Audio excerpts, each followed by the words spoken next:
All right. Hello, everyone. So here we're beginning the webinar.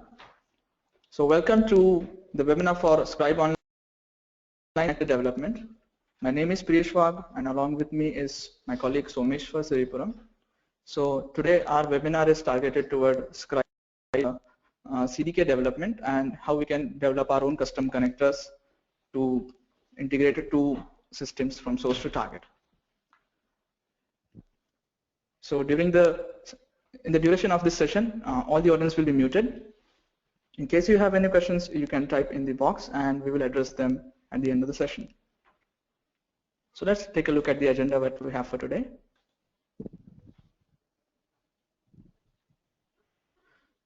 Okay, so this is the agenda. First we'll be looking at what is CDK. Then we will be covering some CDK basics that are needed before we can go and actually see how a connector can be developed. And for more details, we'll be also looking at the Scribe Online API. And Somesh here will be taking you through a development of an actual connector.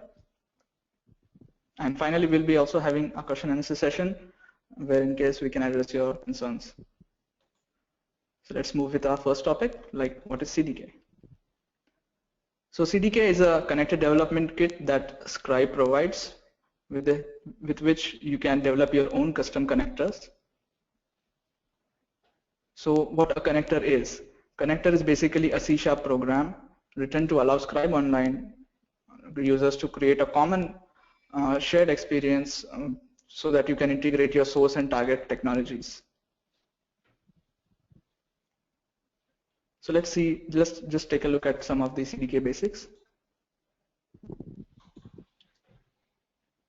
So connectors can be developed for two things. One is the Scribe Online replication services, and the next is the Scribe Online integration services. Specific to our webinar today, we'll be concentrating on a connector for Scribe Online integration services.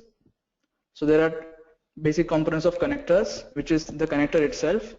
By this I mean the C# program. And the next is the user interface. User interface is the user interface provided by Scribe Online, where you actually make connections and use them in solutions for source and target. Let's take a look at more concepts. One is the agents. So agents is basically a Windows service which resides on a server and that can talk to Scribe Online without disturbing the security of the server, and it sits right behind the firewall. Then it's the organizations. Organizations is the one who uses Scribe Online licenses so that they can prepare basic and advanced map for source and target connections, which is used for integrations. Next comes connections. So connections itself is where you connect to a particular data store, be it an on-premise system or a cloud system. So connections take in your login information like server URL, username and password being the most common, so that they can connect to the intended data stores.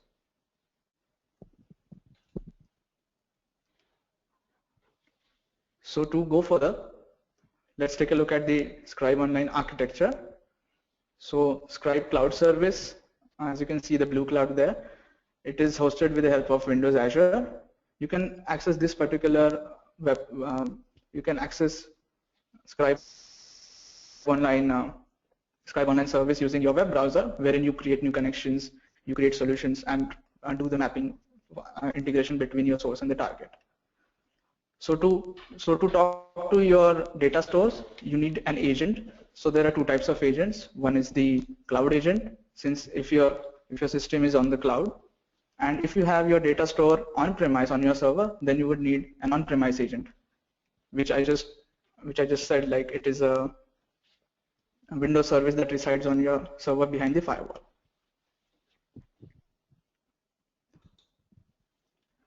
So moving further, let's look at the Scribe Online API. So Scribe Online API is all the namespaces provided by Scribe Online in the CDK itself that we would need to develop our own connectors.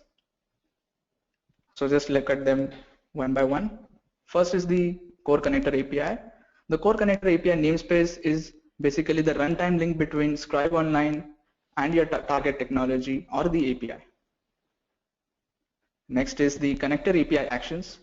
So connector API actions namespace has connector specific logic and input and result objects that you get. Next comes the connector API common namespace. In this particular namespace, common objects throughout the connector can be accessed, such as data entity. Next up is connector API connection UI. So using this, we can actually access objects in the pre-connect method so that this interacts with the GUI itself of the Scribe Online, which we can access on the web server. Next comes is the cryptography. So cryptography, with the help of this particular namespace, you can encrypt and decrypt your objects in the Scribe Online in your connector. So more namespaces here. Next is the connector API exceptions. Connector API exception namespace contain connector specific exceptions that you would need in your development of the connector. Next is the connector API logger. With the help of this particular namespace, you can actually write to the connector log file. Furthermore, connector API metadata. This is actually a very important namespace here. This defines the connector capabilities itself. It has an iMetadata interface that you would need to implement to support the design process of your connector, like object definitions, action definitions. Action definitions being what you want to do in the integration, taking actions like creating records, upserting records, deleting records, etc. And object definitions being your entity names and the fields within them.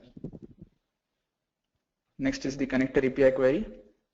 The connector API query gets request for the data by describing objects to be returned and their relationships, fields of interest, and constraints of the results.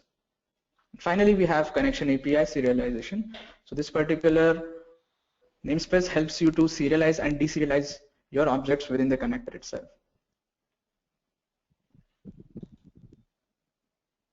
So as I summed all of the namespaces in the Scribe Online API, you can actually access them through this particular URL here, https://help.scribesoft.com/cdk/en/index.html. And you can get all the details of the classes and interfaces within them. Moving ahead is the connector development deep dive. My colleague Somesh here will walk you through an example of actually developing a connector. Over to you, Somesh. Thank you so much, Priyesh. Thank you for all the insightful information. So let's move ahead with actually developing a connector now. So before we go deep down to the actual coding part, we'll first go through the architecture of the coding that we are going to do, which will give us a good idea about how to develop your own custom connector.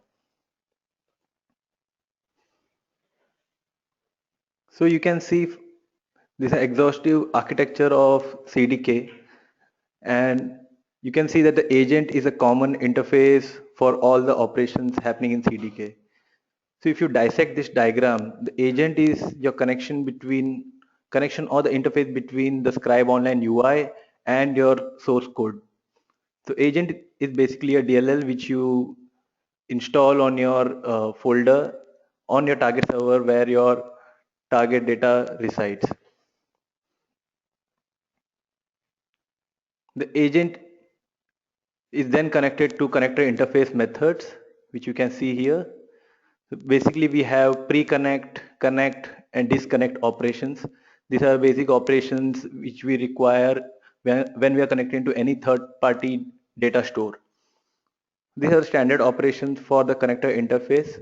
Then followed by them, we have the get metadata provider and operations like execute operation and execute query.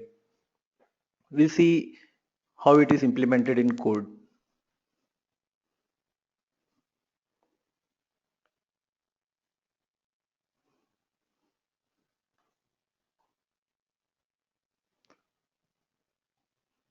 So this is a project that I have developed, which is a custom connector. So this is developed using Visual Studio class library project. So before we go into detail of what all these classes are and what all development we have to do, We'll go from the basics. So when you develop a connector, basically we have to specify the connector settings. The connector settings has all the information for connector. For example, the connector type ID, which is basically a GUID. This GUID you can generate using the Visual Studio tool from here. Then I specify connector version. This version has to be updated every time I change or upload a new source code for the connector. Then I can specify description. This description is visible on the Scribe Online UI. This is the name of my connector, and there is a Boolean flag which says supports cloud. For Scribe Online, this should always be true. And optionally, I will also specify the crypto key. As I said, this is optional. If you have any encryption decryption mechanism, for example, if you're using fields to store password, you will use crypto key which Scribe will use for encrypting, and then eventually when you get that data, you have to use the same key for decryption. This is a prerequisite for doing so. Then we'll go to the main connector class. This is my main connector class where I'm using the scribe.core.connector API, which has all the namespaces which Priyesh has previously mentioned. Now this is my main class. I specify all the settings for my connection. Then you can see that I implemented the iConnector interface. The iConnector interface has all the operations required for connecting to any data store. As we saw in the architecture, the pre-connect is the first operation that happens whenever a connection is established to a third-party data store. The pre-connect, so just to give you a brief background about what pre-connect is, pre-connect allows a connector to define the user interface that users use to create connections. There are two ways to implement pre-connect. We use pre-connect to specify any field such as username, password, or database name that require user input to connect to your technology. Additionally, we can also provide optional fields using the pre-connect. So if I open this code here, you'll see that I have specified all the fields like URL, user, domain, password, and company name. And I have an optional field tenant ID. So I can mark it as optional by using this is required flag as false. So these are all the fields I require uh, for for connecting to my third party service. For our example, we are connecting to GP web service, so we require all these details. And for GP, tenant ID is optional, so we have marked it as optional here. So we'll see how this will look in our Scribe Online UI.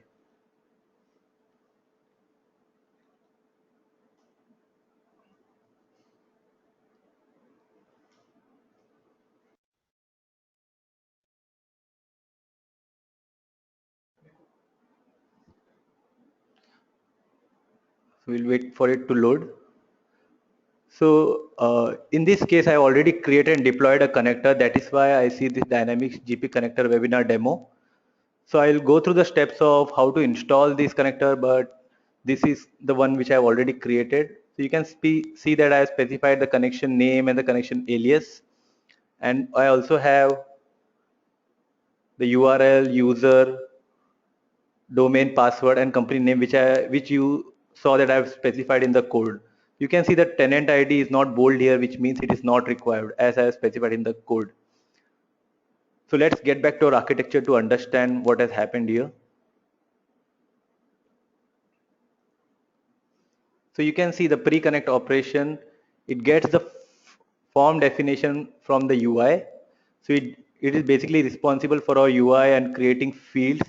And then this UI is converted to a serialized string and passed to the agent, which will eventually get this information to the Scribe Online UI. So that is about pre-connect. Now we'll move to the connect operation. So the connect operation will attempt to connect to any third-party data store. It will set a flag called is connected, if the code is able to connect to the third party successfully. If it is successful, we will see the message on the UI when we run the test connection. So you can see that there is a flag called is connected, which I am pointing now.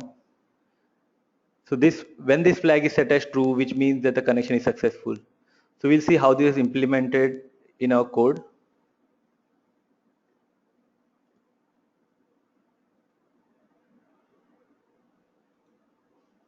So this is a connect operation. As you can see, the connect operation takes some properties as input, and all these properties are the ones that we specified in the UI for which are the URL, user, domain, password. And then we can write any custom logic which will take this information and try to connect to the destination. So if I specify URL and I provide username and password, this operation will this operation will use this information and try to connect to my target data store. And if it is able to do it successfully, it will just mark it as true. If and if when this flag is set as true, which means our connection is successful. So let's just check that in the Scribe Online UI. So this is when I click this button, the connect operation will fire. This may take some time.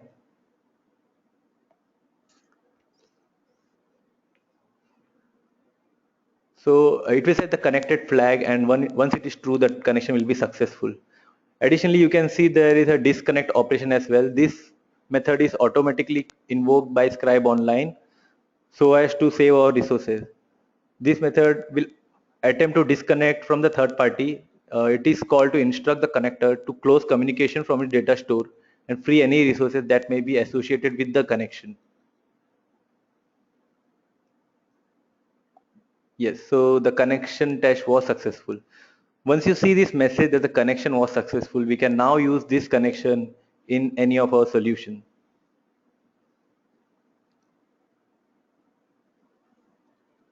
So now I'll navigate to solutions.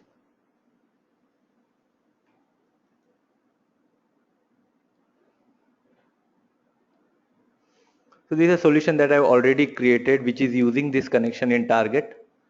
Let me open the solution.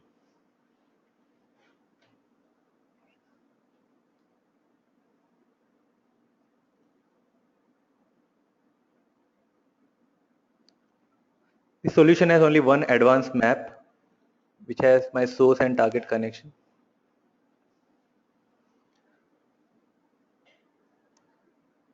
So it's a very simple map which takes leads from CRM and put those leads in GP. So for this map, our source is CRM Online, and we are doing that using out-of-the-box CRM connector, where we query all the leads, and for each lead we create record in the target connection. So you can see here that our target is my custom connection which I just developed, which is the GP database. So I'll just open the source and see what I've done here. So you can see that I'm using the entity lead. So I'm reading from entity. I have not specified any filters here. So I'll fetch all the leads. And for each result, a lead record is created. So before we go into the details of create lead record, we have to understand what all operations are available for this and how we will map the data. So let's look at the architecture once again. So the architecture has something called as get metadata provider, which is the heart of this operation of the CDK itself. So the metadata provides all the information for the Scribe Online for it to be able to connect successfully. So the metadata will provide me some, if you go through it, it implements metadata provider, which has operations like retrieve object definition, sorry, retrieve object definition and retrieve action definition. So we'll see what these operations do in the code itself.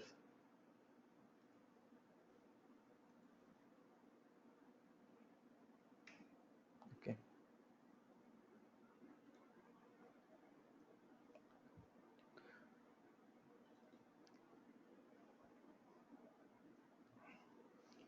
So there's a class called metadata provider which implements the iMetadata provider. So the iMetadata provider is all the data that we require for mapping and for connection. So you can see it basically has two operations, which are the action definitions and the object definitions. So the actions are the action that we can perform on any entity, which are actions like query, create, read, delete, update, update insert. So all these are actions.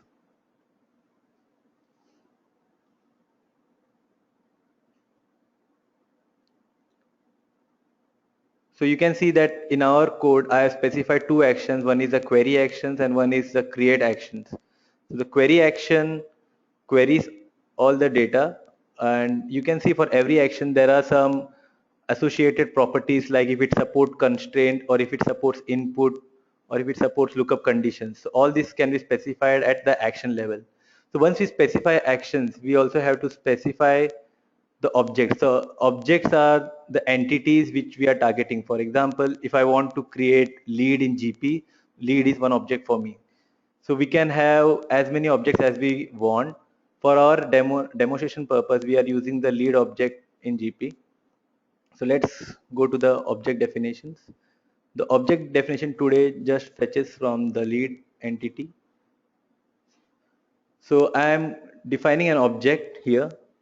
So I am specifying the name, description, if it is hidden, what is the UI name, and what are the actions supported here. So here I can specify if the lead can, what all action the lead can perform. So according to this code, the lead can perform query and create. So I can make these separate for separate entities. For example, if I have an account entity, the account can support query, lead, create, delete, but the lead can only support query and create. So this we can customize as we want. Then most importantly, every object will have properties. Properties are the attributes of an entity. For example, the lead will have properties like lead name, lead ID, email address, customer details. All these are the properties for lead. So I have to create property for each and every attribute like this. For example, the lead name property here has description, the full name, the primary key. If it is if this field is the primary key, then we have to mark this flag as true.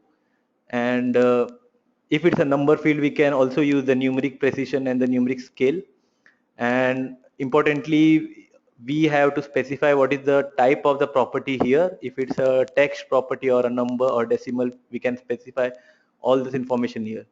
Additionally, you will see that there are 5 additional attributes for this property, such as used in action input, used in query constraint, used in query select.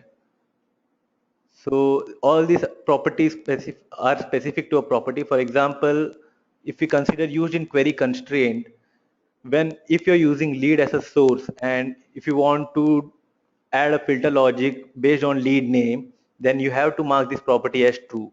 If you mark this property as true, then you'll be able to query on lead name. So all these attributes are can be specified for each and every property. For our example, I have created 3 properties, which is the lead name, lead ID, and the budget. The budget is a numeric value. So once we have done this, now we can see in the UI how it will look. So on the UI, when I open this create record lead, so here you can see that I have selected entity as lead. This is the object definition that I have specified. When I go to the field, I can see the mapping. So here you can see there are 3 fields: budget, lead ID, and name. These are the fields I have specified in the property definitions. I have mapped these to respective fields from the source, which is CRM. So now everything is mapped. So let's take look at our target, what it has today. So this is our target, which is GP. So today, if you query on leads, you can see that there are no records available here, which means there are no leads as of now in GP. So after running this map, we should see some records in GP.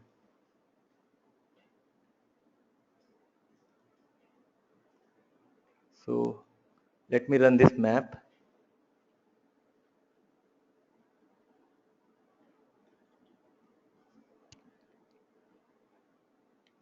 So I'll select this map and then run this map now. You can see the pop-up run requested. So it may take few seconds, after which we can see if the data is arrived at GP. So you can see it is starting. Let's go to GP and refresh. It may take few seconds.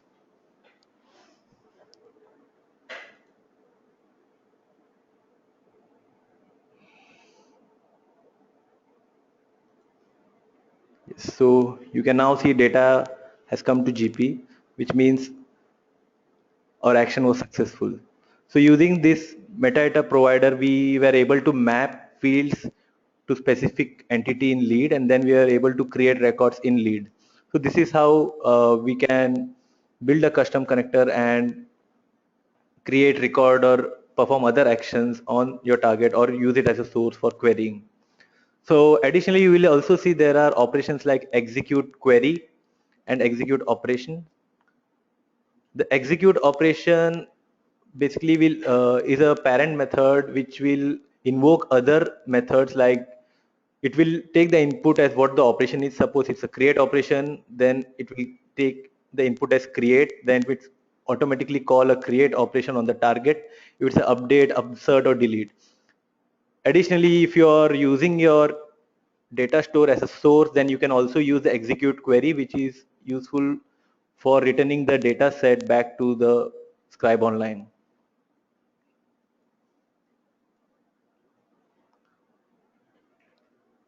So this is everything about creating a custom connector. We also have something called as reset metadata, which we are not going to deep for today, but this will reset your metadata. So suppose if your target, for our example, if GP lead entity has some new fields, so we have to add that metadata to be available in Scribe Online GUI.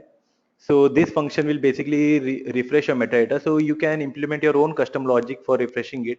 For our example, we kept all the metadata in XML and we are converting it to C#. So this is as per each data store we can customize the reset metadata function.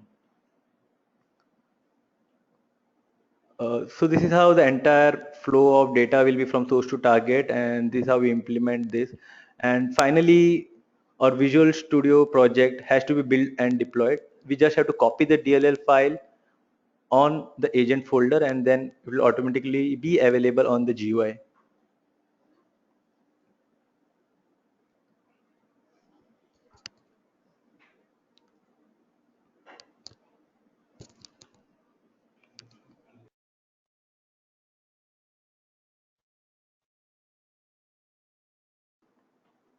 So let us see if we have any questions here.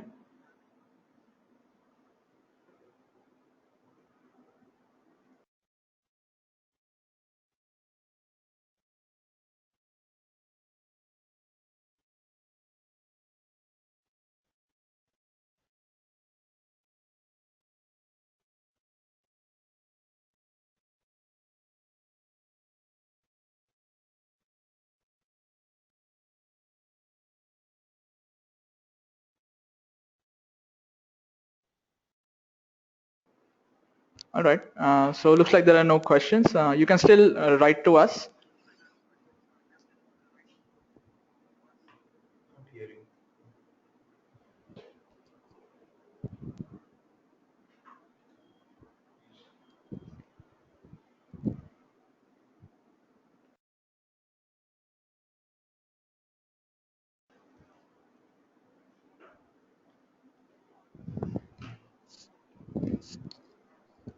So you can write to us at the following contact details.